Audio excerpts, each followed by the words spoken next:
Welcome back to Korean Step by Step.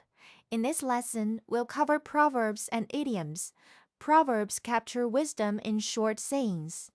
Idioms are fixed figurative phrases whose meaning differs from their literal words. This word means words without feet travel 1,000 miles. Rumors spread fast. Listen.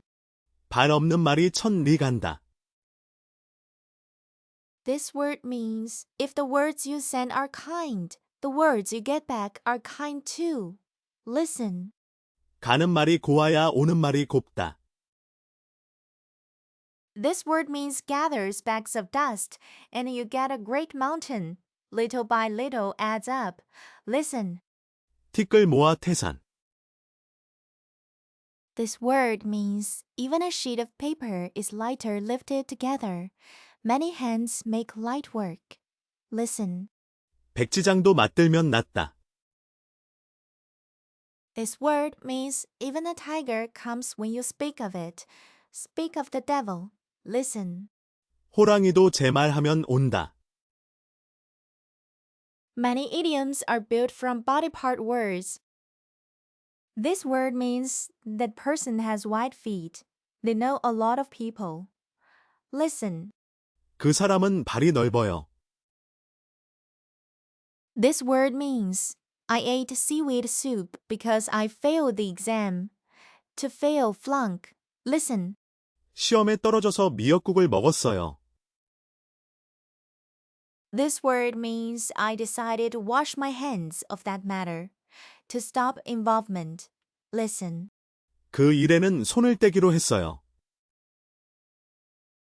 Idioms suit casual talk and columns, but rarely formal reports. A joking idiom toward a senior can sound rude. Always weigh context and register. Here's a summary table. Let's read the examples. 눈이 높다 입이 무겁다 손이 크다 귀가 얇다 바람을 맞다 발을 끈다. Don't translate idioms literally. Memorize them as whole units and use them in the right context. Now, let's practice. Read these out loud before I do. 발 없는 말이 천 리 간다. 가는 말이 고와야 오는 말이 곱다. 티끌 모아 태산. 백지장도 맞들면 낫다. 호랑이도 제 말하면 온다. Great job. Try them again on your own. Let's recap what we covered today. Common proverbs, common idioms, register and context. Great work! Practice proverbs and idioms and native audio and quizzes at korean.mycorepic.com. If this helped, please like and subscribe, and I'll see you in the next lesson.